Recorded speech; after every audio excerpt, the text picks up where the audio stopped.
Merci mon cher Jean-Claude. Bon écoutez, je suis très content parce que c'est vrai que dans ma vie j'ai fait pas mal de choses, un peu administratives, mais la seule chose que j'aime vraiment, c'est de soigner des malades. Et ce qui me fait très plaisir, c'est que je les soigne avec vous. Et je trouve que la plus belle part de la vie d'un médecin, c'est de travailler ensemble. Je vois des amis là qui me sautent au cou en me disant c'est formidable. Et je trouve que ça, c'est vraiment une satisfaction éternelle. Et je suis très reconnaissant au centre Antoine Lacassagne et à son directeur Joël Diguet, qui me renouvelle maintenant régulièrement un contrat. Donc théoriquement, je devrais être retraité, et qui me permet de continuer à soigner des malades. Et je crois qu'on ne peut bien parler de médecine que quand on soigne des malades. Le jour où on s'arrête de soigner des malades, on devient un peu un théoricien et c'est pas formidable. Donc comme vous me l'avez demandé, je vais vous parler de la radiothérapie de contact.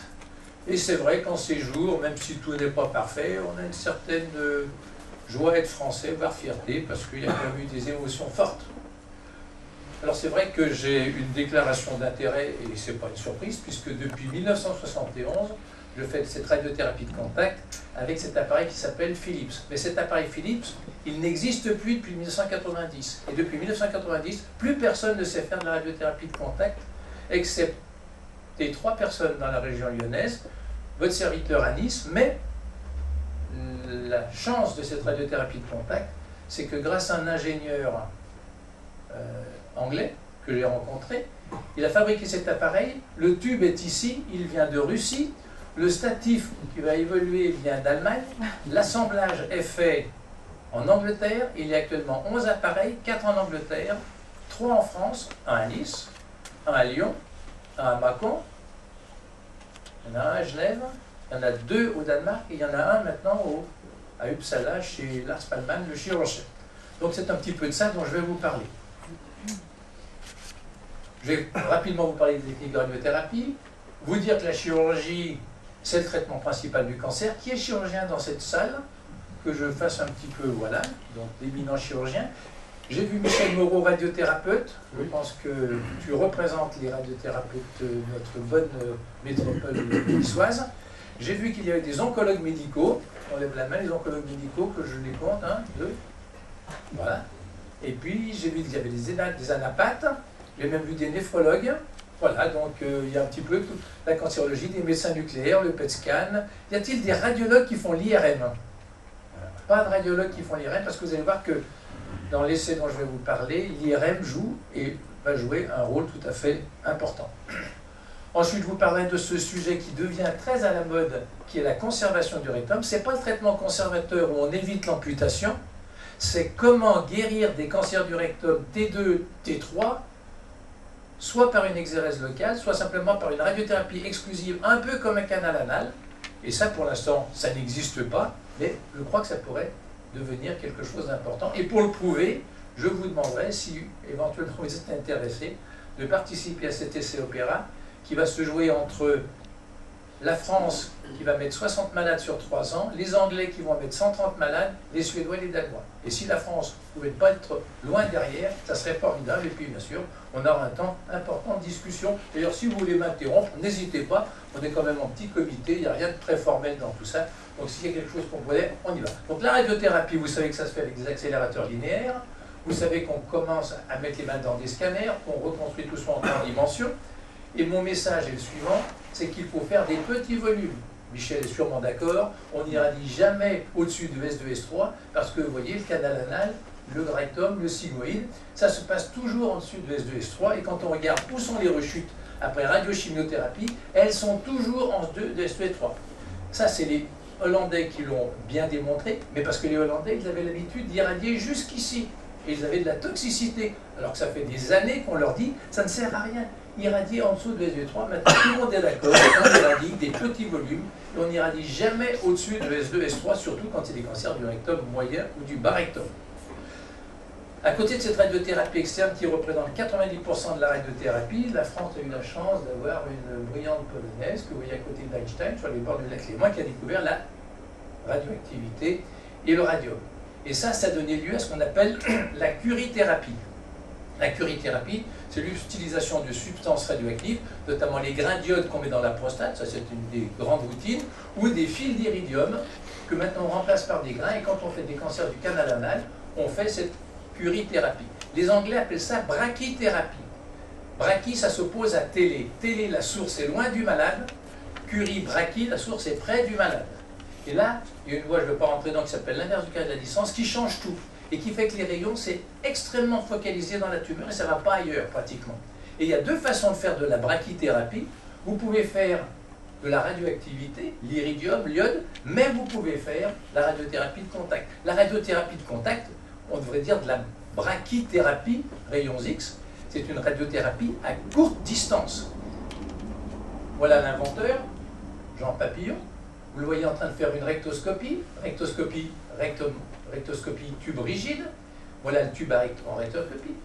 À travers le tube, il voit la tumeur. Et quand il a bien localisé la tumeur et qu'il a mis son rectoscope au contact de la tumeur, il prend le tube à rayons X dans sa main, il l'introduit à l'intérieur et il va tirer directement sous contrôle de la vue sur la tumeur. Et au lieu de faire 2 grès par séance, comme on fait en radiothérapie externe, on va faire 30 grès par séance. Et on va laisser une semaine ou 15 jours s'écouler, et cette séance de 30 grès, vous voyez, c'est pas nouveau, 1968.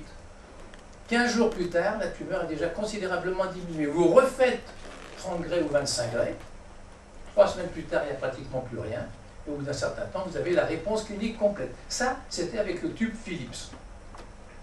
Qu'est-ce que c'est que la radiothérapie de contact? Ce sont donc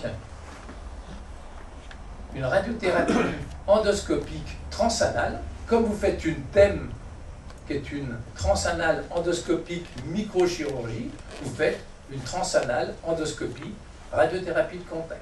Et au lieu d'enlever la tumeur avec votre bistouri, vous la stérilisez sous contrôle de la vue, avec une très grande précision, parce que vous allez irradier uniquement la tumeur dans un petit volume, 5 cm3, c'est une cuillerée à soupe ou une cuillerée à café, et vous pouvez donner des traits de gros os, 30 grès, en 2 minutes. C'est un traitement ambulatoire, aucune anesthésie, le patient vient, on leur donne 2 normacols le matin, le rectum est bien préparé, on fait le toucher rectal, on fait la rectoscopie, on met l'applicateur, on tire, 2 minutes après, et le patient rentre chez lui sans aucun problème, à n'importe quel âge, opérable ou non opérable. La clé, et pourquoi ça ne s'est pas plus développé, et ça j'ai mis longtemps à comprendre, c'est que bien sûr, le radiothérapeute doit savoir faire ses rectoscopies. Et ça n'existe pas les radiothérapeutes qui font des rectoscopies. Or, c'est ça la clé. Donc, avec les gastro-entérologues de la région, on a développé un rectoscope avec la société Legrand, qui est celui-là, qui fait 2,5 cm. Et avec ce rectoscope, vous voyez parfaitement une petite tumeur polypoïde T1, parfaitement une tumeur infiltrante T3, et parfaitement une réponse clinique complète. Bien sûr, avec cette rectoscopie, on est obligé de mettre le patient en position génupectorale, mais finalement, c'est quelque chose que les patients acceptent sans problème. Et bien sûr, le fameux bioprobe de Palman, le toucher rectal. Les chirurgiens, le toucher rectal, c'est un élément essentiel pour vous avant de décider de l'opération? Oui. Hein? Tous les chirurgiens sont convaincus que c'est bien le toucher rectal qui, à la fin, va être l'élément clé pour basculer entre je perds pas, j'ampute ou j'ampute pas. Hein. Donc on est bien d'accord que la clé de tout ça, c'est faire un toucher rectal correct et pouvoir voir la tumeur en rectoscopie. Et cet examen, ça c'est un système complètement jetable qui vaut 6 € et la société Legrand vend ça très bien. Voilà, il y a un catalogue. Ça s'appelle d'ailleurs, il l'appelait la réponse clinique complète, rectoscope d'évaluation tumorale, avec tout ce qu'on peut avoir. Alors ensuite, il y a l'appareil. Donc depuis 2009, il y a un appareil qui s'appelle Papillon 50. Ça, la clé de ce succès, c'est pourquoi? C'est que là, il y a un réservoir d'huile de paraffine, et ça vient refroidir le tube. Et c'est pour ça qu'on a un fort débit. C'est le seul appareil qui a un débit de 20 grès par minute, parce qu'il y a un refroidissement. Donc c'est nu pectoral, et on met... Le malade arrive, il a été préparé, on fait la scopie, on voit la tumeur, on fixe tout ça avec un bras Martin, on met le tube, ça dure 2 minutes, on enlève le tube. Et quand on a des tumeurs T2 ou T3, qui ont bien sûr un risque ganglionnaire, parce que ça c'est le grand débat, mais si on ne perd pas, qu'est-ce qu'on va faire des ganglions? Parce qu'il y a quand même 10 à 15% d'envahissement ganglionnaire. La réponse est, on va toujours combiner la radiothérapie de contact et l'irradiation externe sur un petit volume. Si la tumeur est ici, le canal anal, la tumeur que vous avez bien repérée avec la rectoscopie, que vous êtes parfaitement capable de contourer sur votre scanner de centrage, vous voyez le tumeur et vous irradiez ça, et ensuite vous pouvez faire un petit surdosage externe. Donc, on commence par le contact, on fait l'irradiation externe, généralement le protocole CAP50, et ensuite, soit vous faites une exérèse locale, soit vous faites une simple surveillance, que Albert Gamma, la fameuse chirurgienne San Polo, appelle wash and wait. Ça, c'était dans ma vie lyonnaise, l'échographie, vous voyez la musculaire, la tumeur est dans la graisse, c'est un vrai T3, ça fond et ça disparaît.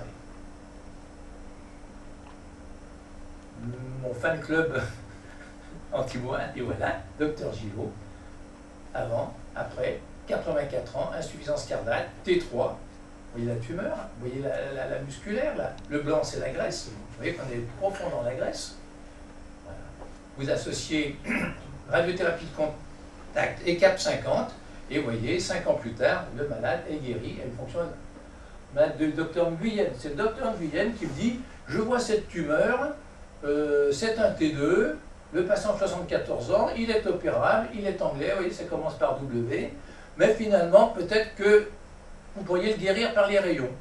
Et c'est un des premiers malades que j'ai traité avec l'appareil Papillon 50. Et voilà, on prend les photos avec l'appareil Papillon 50. Donc on voit la tumeur, moins bien, bien sûr, que ce que vous voyez avec vos colonoscopes. Ça, c'est le premier jour, on fait 35 grès. Au bout de 2 séances, après 65 grès, la tumeur a pratiquement disparu. Au bout de 35 jours, il n'y a plus rien. Et on rajoute, bien sûr, CAP50. Et vous voyez, 2010, 2014, le patient, pour l'instant, va bien. Voilà l'échec de la littérature dont on parlait tout à l'heure, mais qui me permet de résumer ce qui me paraît quand même la vertu principale de la radiothérapie, c'est que c'est curatif, surtout c'est conservateur, c'est pour ça que j'écrivais guérir les cancers sans mutiler, et puis c'est cost-effectif parce que, très simple, le PIB de la France, c'est 2000 milliards d'euros. La dette de la France, c'est 2000 milliards d'euros. La santé, c'est 10% du PIB. Donc si c'est 2000 milliards, la santé, c'est 200 milliards. Le cancer, c'est 10% de la santé. Donc si c'est 200, ça fait 20 milliards. Le cancer, tout confondu, c'est 20 milliards. La radiothérapie, qui traite 50% des malades, c'est 1 milliard d'euros. C'est moins de 10% de l'ensemble du coût du cancer. Donc c'est vrai que les appareils peuvent paraître chers, mais quand on voit la sortie, le coût-efficacité du traitement, c'est le traitement le moins cher pour l'efficacité rendue. Donc ça c'était la radiothérapie, et expliquer la radiothérapie de contact. La chirurgie, c'est clair, c'est le principal traitement du cancer du rectum.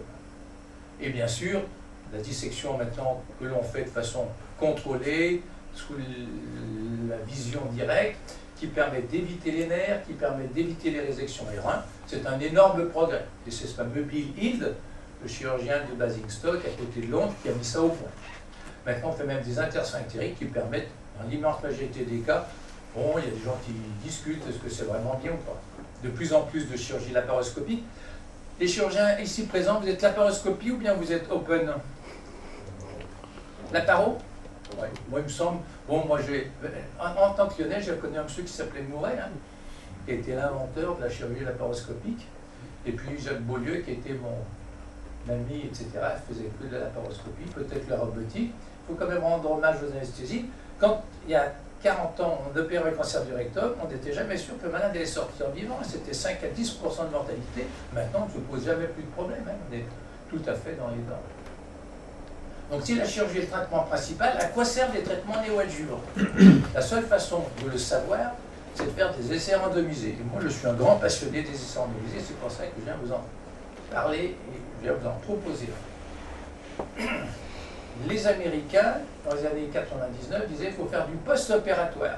Ils avaient des très grosses complications parce qu'ils faisaient des très gros champs. Mais en post-opératoire, faire des grands champs, c'est la catastrophe.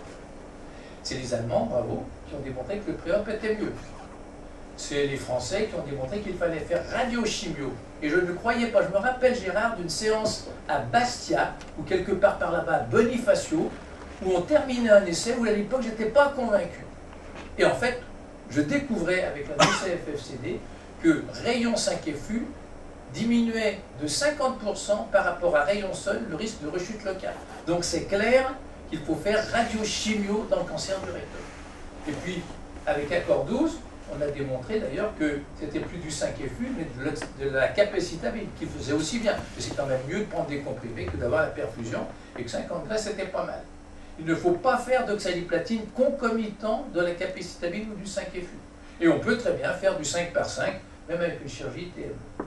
Mais quand on regarde tout ça avec un peu de recul, et qu'on voit quand même que la chirurgie a fait d'énormes progrès, et pour conserver, et pour éviter les rechutes locales, qu'est-ce qui montre tous ces essais randomisés? C'est des centaines de malades randomisés, c'est des efforts terribles.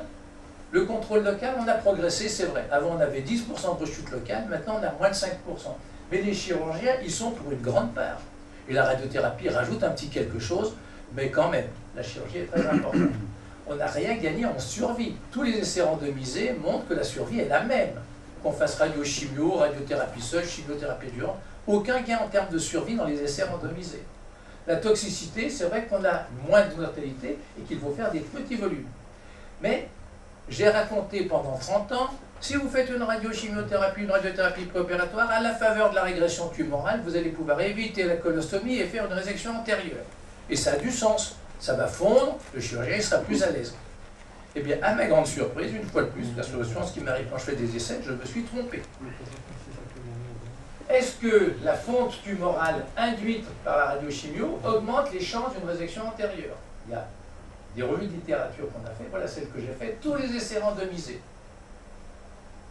Voilà le forest plot. Sphincter saving, aucun changement, quel que soit le protocole. Une seule étude, et je vous en parlerai, montre que l'on peut augmenter les chances.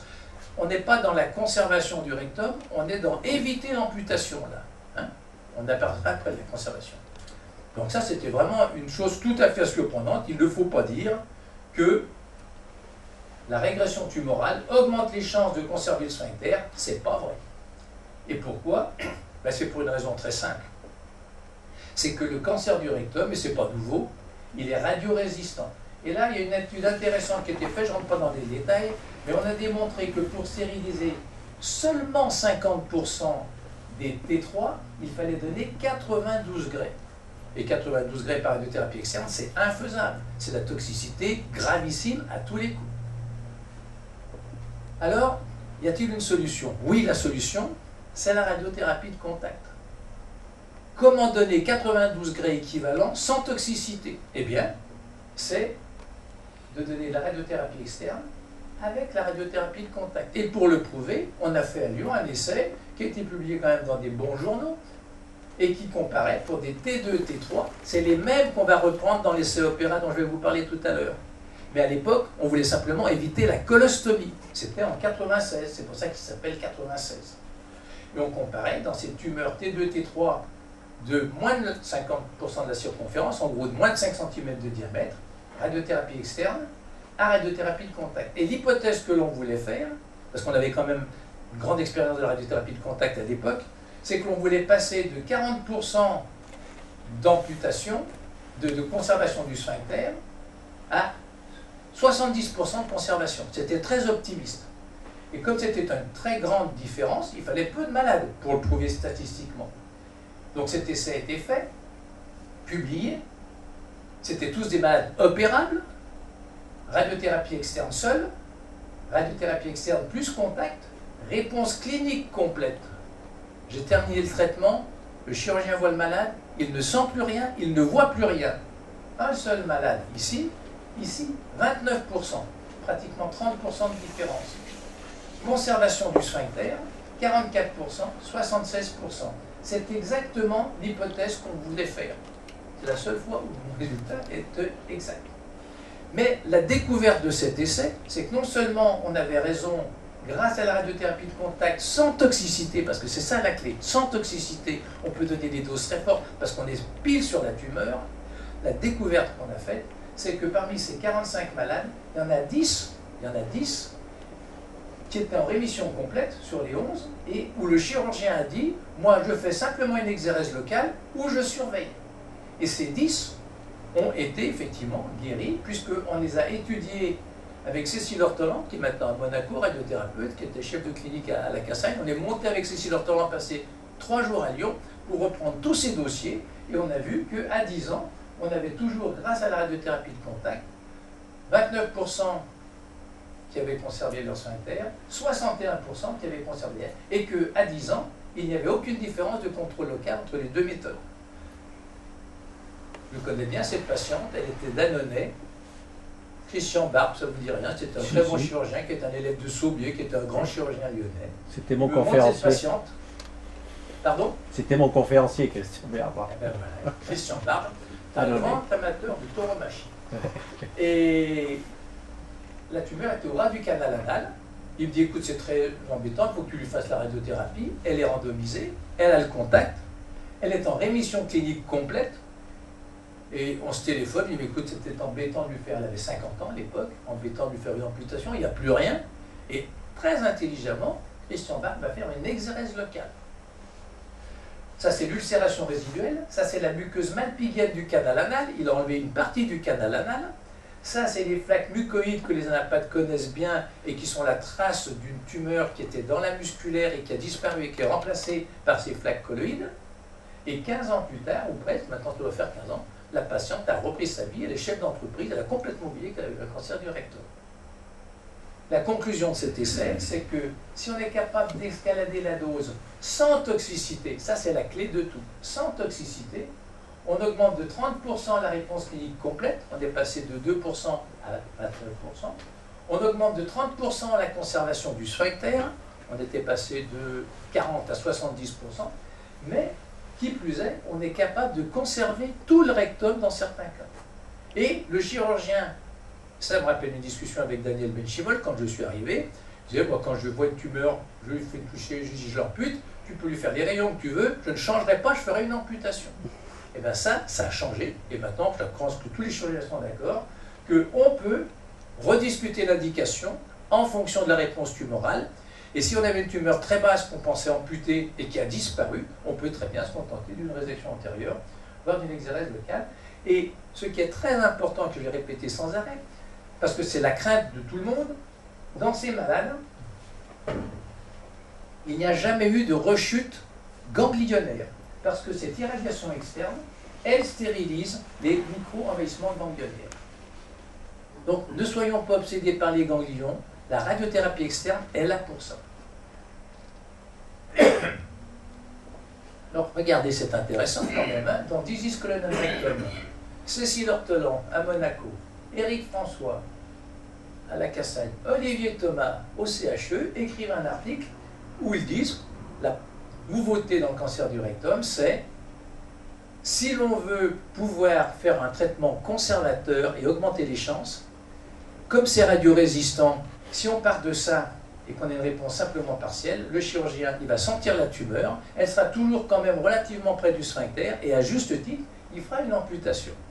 Mais si on passe à une réponse clinique complète, à ce moment-là, il va se poser la question, et c'est à ce moment-là, et seulement si on a une réponse clinique complète, que le chirurgien il va conserver le sphincter, voire éventuellement complètement conserver l'organe. Et ça, c'est le message qu'on essaye de faire passer depuis 10 ans et qui doucement est en train de passer grâce à une femme chirurgien de Sao Paulo. La réponse clinique complète, c'est pas nouveau. En 1996, on la définissait comme disparition totale de la tumeur en rectoscopie et une muqueuse parfaitement souple au toucher rectal. Bon, je vous ai fait un petit peu le brosse. Alors maintenant, revenons sur Terre, on fait du RCP, on est en France. Qu'est-ce qu'on fait dans les cancers du rectum? Alors, il y a un thésaurus, hein, vous connaissez le thésaurus de la SFCD, et il dit des choses parfaitement raisonnables. Alors, il est un peu biaisé parce que j'ai en partie rédigé l'article, hein, mais il a été revu par tout le monde. Hein. Il y a du monde dans un thésaurus. Hein. Il y a un groupe de travail, c'est-à-dire on écrit, il y a un groupe de relecture, il y a un comité de pilotage, et à la fin, on le valide. Et il est de Jack 2013, il n'est pas très ancien, ce thésaurus. Dans les T1, la référence est la résection antérieure, mais la plupart du temps, on fait une exérèse locale, et on peut faire une radiothérapie post-exérèse, si facteur péjoratif, sur la pièce opératoire. On peut faire de la radiothérapie de contact, l'amputation doit être exceptionnelle. Pour les T2, la référence est la résection antérieure. Si facteur péjoratif sur la pièce opératoire, on fait une radiochimiothérapie post-opératoire. Parmi les options, lésion inférieure, on fait une chimio-radiothérapie préopératoire CAP50. Si réponse clinique complète, on peut discuter une exérèse locale. L'amputation doit être exceptionnelle. Voilà ce qui est admis actuellement par tous les experts français qui écrivent les thésaurus nationaux. Les T3, les T3 hauts, on les opère. Les T3 moyens et bas, on fait du CAP 50.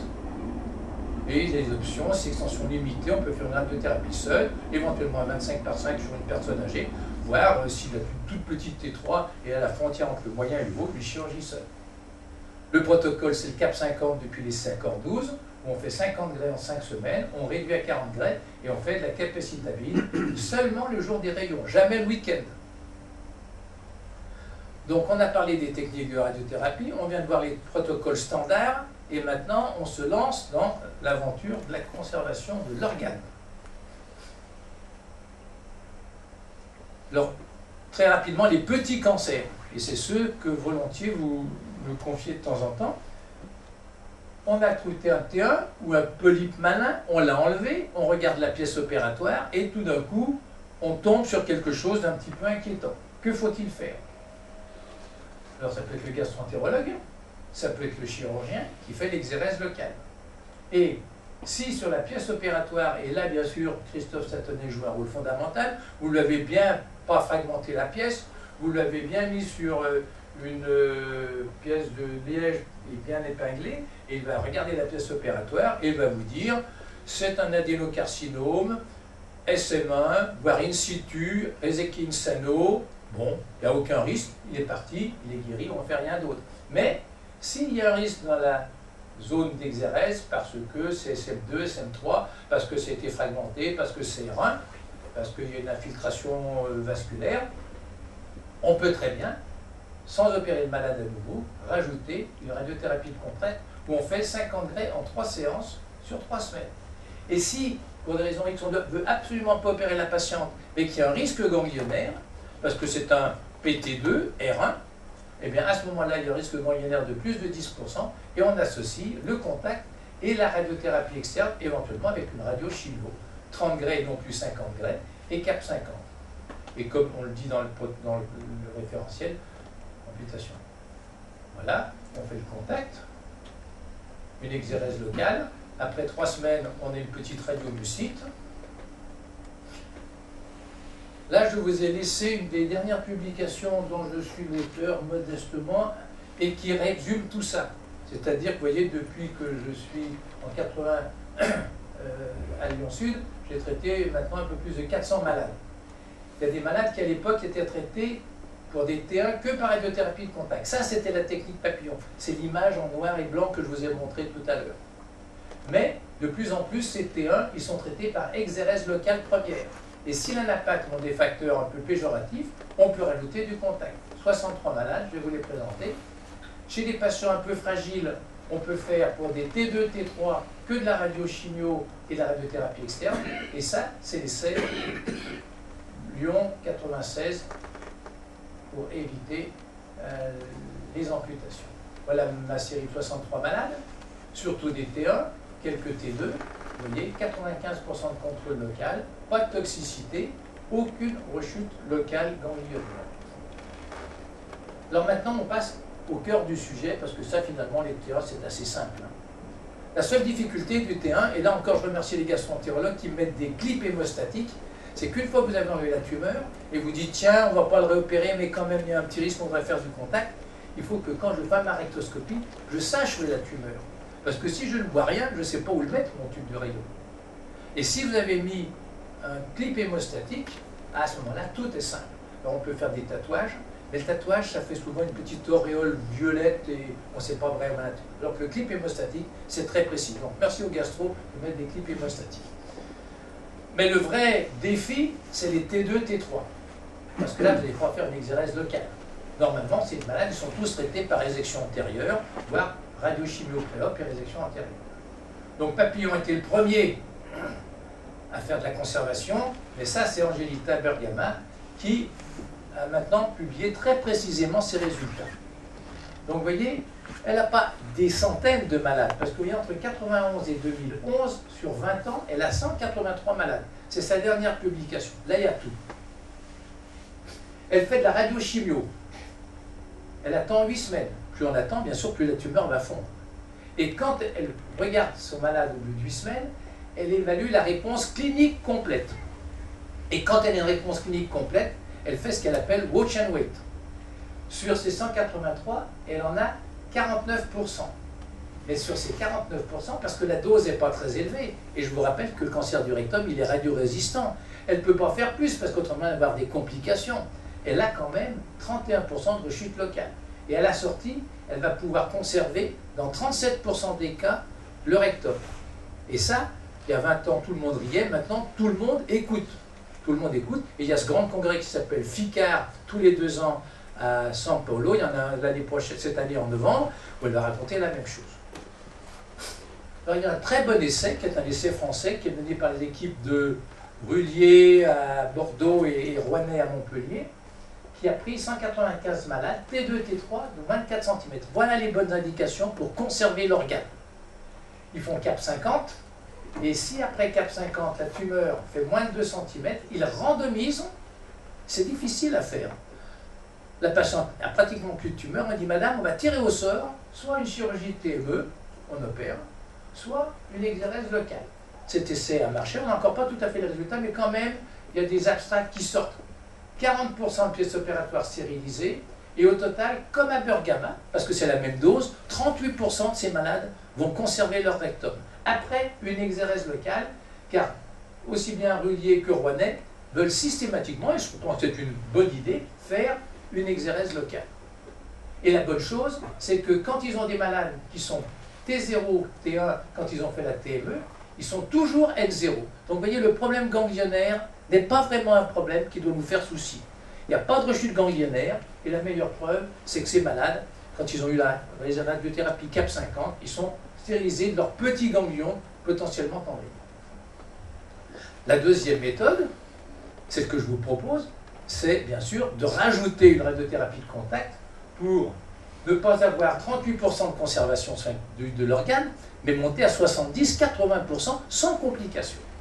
Donc, on commence par du contact, on fait une radiochimio, et ensuite on peut faire l'exérèse locale ou la surveillance. 120 malades ont été traités de cette façon, 80 à Lyon, 40 à Nice depuis 2002, donc quand même un petit peu plus.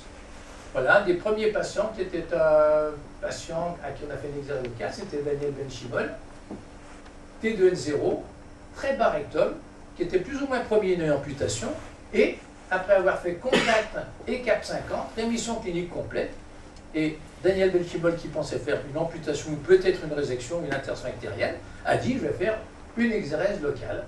Et il a même réussi, vous voyez, réussi c'est peut-être pas bien le mot d'ailleurs, il a enlevé dans la graisse un ganglion rectal. Vous voyez, c'était en 2006, en 2014, tout va bien. Un des derniers patients qui venait de Perpignan, voilà, quand vous avez cette tumeur, quand vous voyez cette tumeur, les gastro-entérologues, les chirurgiens, que vous voyez ça en endoscopie, et que à l'IRM, ça infiltre à peine la musculaire, c'est-à-dire que c'est un T2A, ça infiltre sur 1 ou 2 mm, ça, en radiothérapie de contact, ça va bien marcher.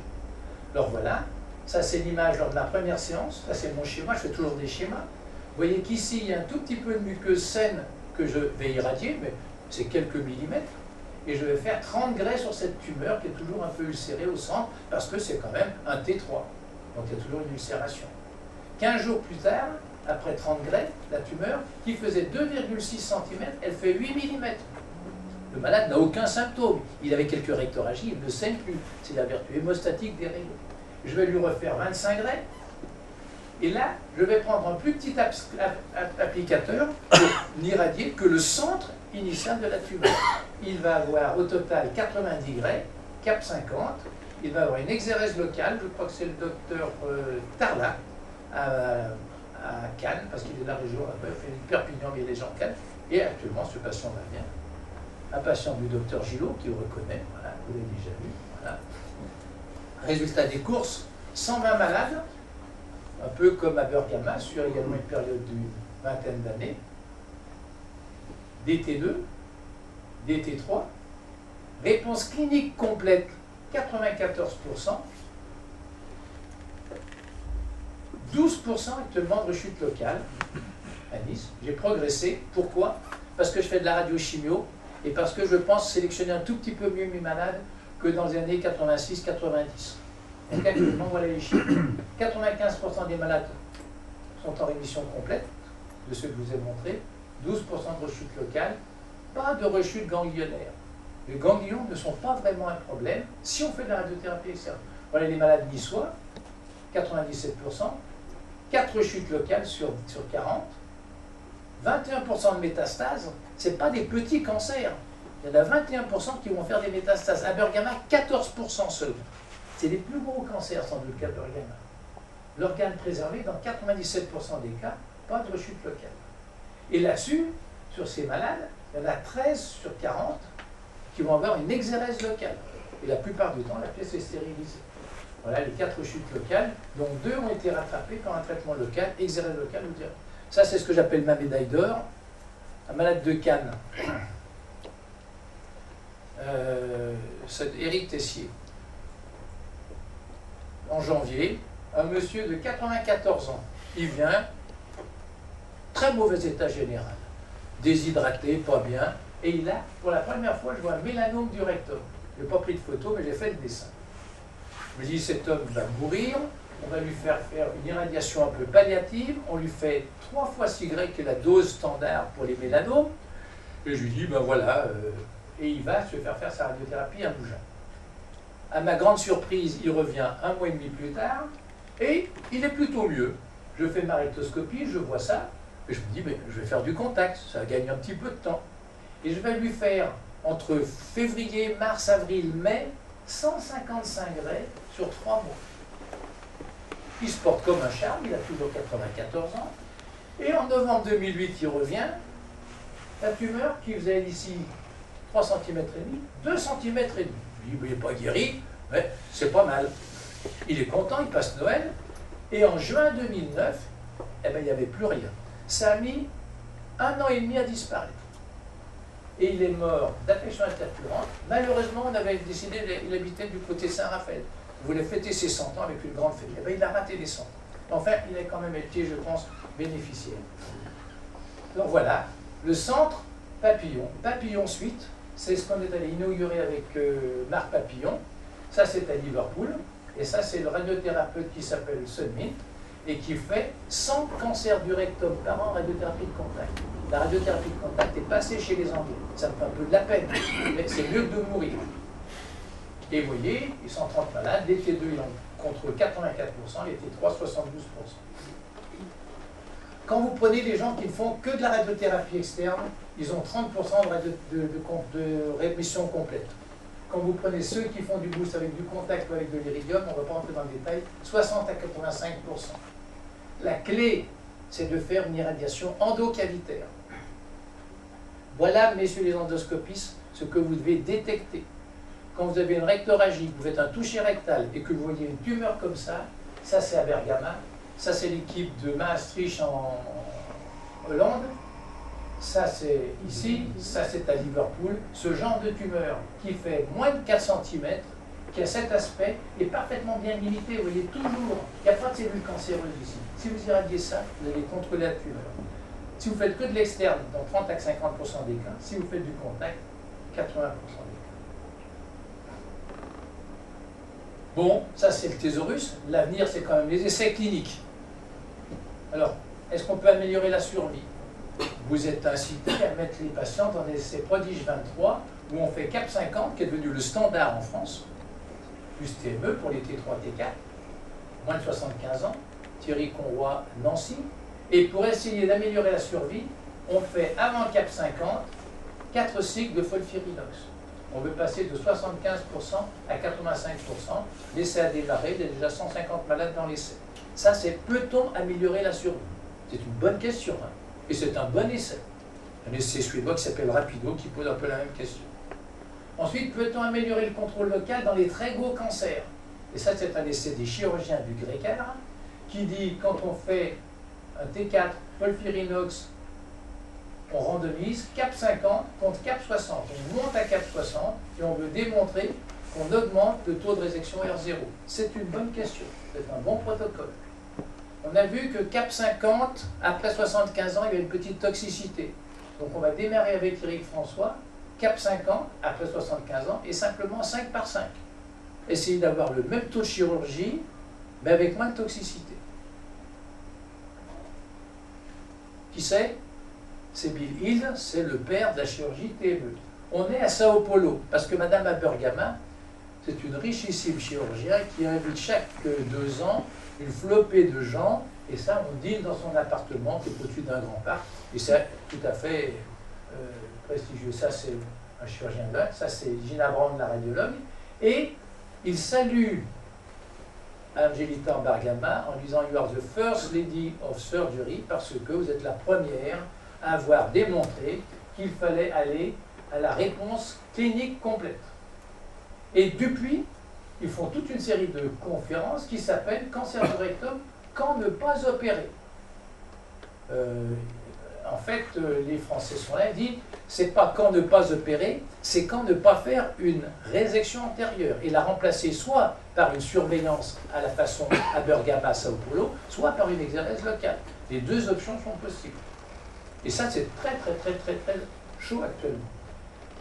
Les Français qui ont terminé l'essai Grécard 12 veulent faire un essai, l'essai Grécard 4, veulent faire un essai Grécard 12, qui est exactement le même que Opéra. Et pour augmenter les chances de faire une exérèse locale, Cap 50, ils attendent 12 semaines, ils font l'exérèse locale ou la TME, et ils rajoutent 6 cures de folfirinox ou 3 cycles de folfirinox avant le Cap 50. Si la tumeur fait moins de 2 cm, ils font l'exérèse locale. Si elle fait à leur pièce opératoire, quand ils ont fait l'exérèse locale, ils trouvent un T2 et T3, ils font une TME. Et leur objectif, c'est à 1 an de passer de 40 à 60% d'organes préservés. Vous vous rappelez, dans l'essai précédent, ils étaient à 36%. C'est un essai tout à fait intéressant. Bon, leur choix, c'est de faire une chimiothérapie néoadjuvante. Voilà l'essai qu'on démarre en avril avec les Anglais, les Suédois, les Suisses et les Danois. Ça s'appelle l'Opéra pour Organ Preservation of Early Rectal Adenocarcinoma. On prend les mêmes malades, T2, T3A, B, stadés par l'IRM. C'est l'IRM ou l'échographie endorectale qui dira c'est un T2, T3A, B. Je fais autant confiance à l'échographie endorectale, mais comme c'est les Anglais qui, sur les 260 malades, vont en mettre 160, c'est eux qui dirigent un petit peu. Et ils disent, nous, on croit à l'IRM parce qu'ils ont cette fameuse Gina Brown, qui est la grande prêtresse de l'IRM. Des malades opérables, du rectum moyen ou bas, toujours accessible au toucher rectal, et on prend ces malades et on randomise Cap 50, Cap 45 à l'Angleterre, ils font 45 les Anglais, ils ne font pas 50, et un boost externe de 9 grès. Donc ça, si ça se fait en ville à Nice, ça se fait entièrement chez Michel Moreau. Et puis si c'est randomisé avec le boost de contact, Michel, vous faites les 45 grès, et puis 3 fois, il faut faire venir le malade 200 mètres plus haut en contact. On attend depuis le début, la semaine 14, après le début du traitement, et là on se met tous autour du patient, rectoscopie, IRM, toucher rectal, et on évalue la réponse. Si c'est une réponse partielle, il reste encore une tumeur, on fait la chirurgie TME, qui est le standard pour ces T2, T3. Si par hasard il y a une réponse clinique complète, on fait soit une surveillance, soit une exérèse locale. Et le critère de jugement, c'est la conservation du rectum, de l'anus, donc de la totalité de l'organe, sans colostomie, sans toxicité, sans rechute locale non rattrapable, à 3 ans, et on veut mettre 236 patients pour montrer qu'on augmente de 20% cette conservation du rectum. Voilà le schéma de l'essai. On fait le bilan, c'est un T2, T3A opérable de moins de 5 cm. On randomise, soit le bras Cap 45 et un boost d'externe, on se repose 8 semaines, soit le bras B, contact, puis Cap 45, ou si c'est plus de 3 cm, on commence par Cap 45 pour faire fondre et on termine par le boost de contact. Au bout de 14 semaines, tous ces malades sont évalués, réponse partielle TME, réponse complète, exérèse locale ou surveillance. Et ensuite, on surveille. Les hypothèses statistiques, il faut 236 malades, et il y a bien sûr une règle d'arrêt. Si on a plus de 10% d'échecs non rattrapés, on s'arrêtera. Je pense qu'on ne les aura pas. Donc voilà les critères d'inclusion. À l'histologie des adénocarcinomes, on ne prend pas les peu différenciés, parce qu'il y a un risque ganglionnaire sans doute trop important. C'est des cancers du bas rectum ou du moyen rectum de moins de 5 cm, de moins de moitié de circonférence, à l'IRM, comme ça. On peut prendre des ganglions N1 de moins de 8 mm, parce que vous savez que c'est quand même pas très fiable l'imagerie sur les ganglions. L'IRM est l'examen de base, donc il faut absolument que vos radiologues soient très motivés sur cet examen, parce que c'est l'IRM qui va dire ça fait moins de 5 cm, ça fait moins de la moitié de circonférence, c'est un T2, T3, AB. Et il n'y a pas de ganglion de plus 8 mm. Il ne faut pas qu'il y ait de défection extravasculaire, extramurale à l'IRM non plus. Opérable, quel que soit l'âge. Il faut bien sûr pouvoir faire les traitements avec la capécidabine. Il faut pouvoir faire la chirurgie TME, stratifiée, T2 versus T3, moins de 3 cm, plus de 3 cm, bas rectum, moyen rectum. Voilà. Le canal anal là fait 3 cm, la tumeur est ici, 5 et 3 ça fait 8, c'est accessible au toucher rectal. Voilà une localisation parfaitement adaptée. Voilà un très bon résumé de la pensée de cette fameuse Gina Brown. Donc, les T2, ils envahissent la musculaire, ils ont franchi la muqueuse sous muqueuse, ils sont dans la musculaire, c'est les T2. Les T3A, ils pénètrent dans la graisse sur 1 mm et les T3B sur 5 mm. Au-delà, on ne prend pas. Pourquoi on ne prend pas? Parce que la possibilité quand même de sériser les très gros cancers du rectum, c'est pas très élevé. On y arrive, mais il vaut mieux, à mon avis, si on veut avoir un bon résultat, sélectionner ces malades. Quand les cancers sont près du canal anal, vous avez le complexe sphinctérien, vous avez la musculaire qui devient le sphincter interne, vous avez le releveur qui devient le sphincter externe, vous avez un espace intersphinctérien dans lequel vous faites vos dissections intersphinctériennes. Si la tumeur n'est que dans la musculaire, on prend. Si elle jouxte l'espace extérieur, on prend. Si elle pénètre dans l'espace intérieur, ou si elle pénètre bien sûr dans le releveur ou dans le sphincter externe, on ne prend pas. Voilà la fiche de randomisation, tout est prêt. Il faut simplement maintenant qu'on ait le feu vert de l'autorité nationale de sûreté du médicament. Et si vous avez un patient qui est là, vous envoyez par fax cette fiche, le centre des hautes énergies, la date de naissance, les initiales du patient, c'est un T3A de moins de 6 cm de la marge, vu par l'IRM. Voilà, centre avec Cassin. Il y a 3 centres en France qui feront de la radiothérapie de contact. À Lyon, Dijon, à Valence, Saint-Étienne, ça ira soit à Villeurbanne, soit à Mâcon. On fera des petits champs d'irradiation, jamais au-dessus de S2S3. On irradiera généralement pas le canal anal si la tumeur est ici dans le moyen rectum, pas le canal anal si elle est encore dans le bas rectum mais sans toucher, et on peut éventuellement prendre un peu de canal anal si la tumeur est très basse. Une fois qu'on a terminé, il faut reprendre le rendez-vous à la semaine 14 avec le radiologue, et le radiologue va faire une nouvelle IRM. Et à l'IRM, il va classer sa réponse tumeur Reichenbach grade. Soit il n'y a plus rien, TRG1, la réponse est complète, on ne voit plus rien. Soit il y a un tout petit peu de fibrose. Ce qui est noir, c'est la fibrose. Ce qui est gris, c'est de la tumeur. Donc là, il n'y a que de la fibrose. C'est un TRG2, good response, fibrose dense, sans visibilité précise d'une tumeur. TRG1, TRG2, c'est une réponse clinique complète. Si en rectoscopie, vous ne voyez plus rien, si au toucher rectal, vous ne voyez plus rien, vous appelez ça réponse clinique complète. Et vous décidez entre vous, exérèse locale, ou vous faites une simple surveillance. Les autres, ça sera bien sûr une chirurgie TME. La Cassagne est le promoteur, et je vous montrerai d'où viennent les sous. C'est très intéressant d'où viennent les sous, parce qu'un essai comme ça coûte 500 000 € pour la base, et si on fait de la recherche translationnelle, ça monte à 1 500 000. Il faut trouver les sous. Et mon directeur ne m'autorise à le faire que si j'ai les sous. Il a raison. Je suis le coordonnateur principal, c'est ce professeur Sunmin de Liverpool, qui est le co-coordinateur, parce que les Anglais vont mettre sur les 240 malades, 160 malades. Voilà les centres, ça va durer 3 ans, on va les surveiller 3 ans, et d'arriver, voilà, il y aura peut-être des études ancillaires. Voilà. Alors, on veut mettre 80 patients par an, on veut en mettre 60 la première année, 2015, on va en mettre 80 la deuxième année, 100 la troisième année, parce qu'il y aura du montée en charge. Voilà les gens qui sont autorisés à randomiser, le centre, l'équipe des hautes énergies, le centre azuréen, Monaco, le CHUN, l'hôpital de Cannes, Toulon, IPC, Timone. Et il y a également la région lyonnaise qui va être largement impliquée puisqu'il y a 2 appareils. Bon, ça fait très longtemps qu'on se réunit. On va à Liverpool le 6 mars, on va à Barcelone, et là, l'essai sera lancé, on va à Montréal.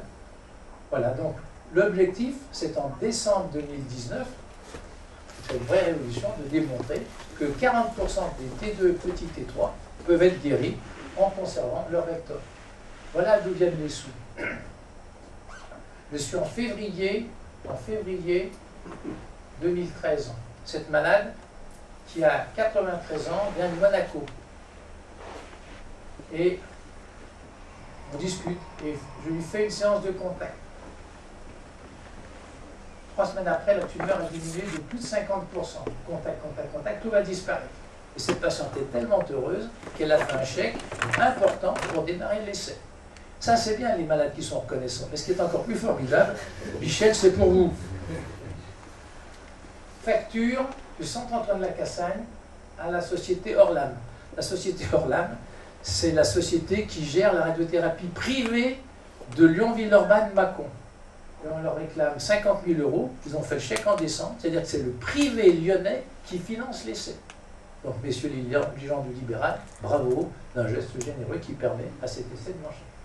La clé de tout, c'est l'approche clinique du cancer du rectum. Il faut savoir faire des touchés rectaux, il faut savoir faire des rectoscopies, parce que c'est ça la réponse clinique complète. Et bien sûr, des IRM. J'étais à São Paulo avec Gina Brown, et pour la première, Gina Brown, qui est la reine de l'IRM, n'a jamais fait un toucher rectal de sa vie. Donc je dis, Gina, c'est pas possible, vous allez faire une rectoscopie. Pour la première fois, elle a vu une tumeur rectale avec ses yeux. Voilà. Si vous voyez ça, ça c'est l'indication. Ça c'est l'indication. Ça, les endoscopistes, vous avez un rôle fondamental à jouer. On n'est pas peur, et je vous propose de discuter tout ça et éventuellement de participer si vous êtes convaincu.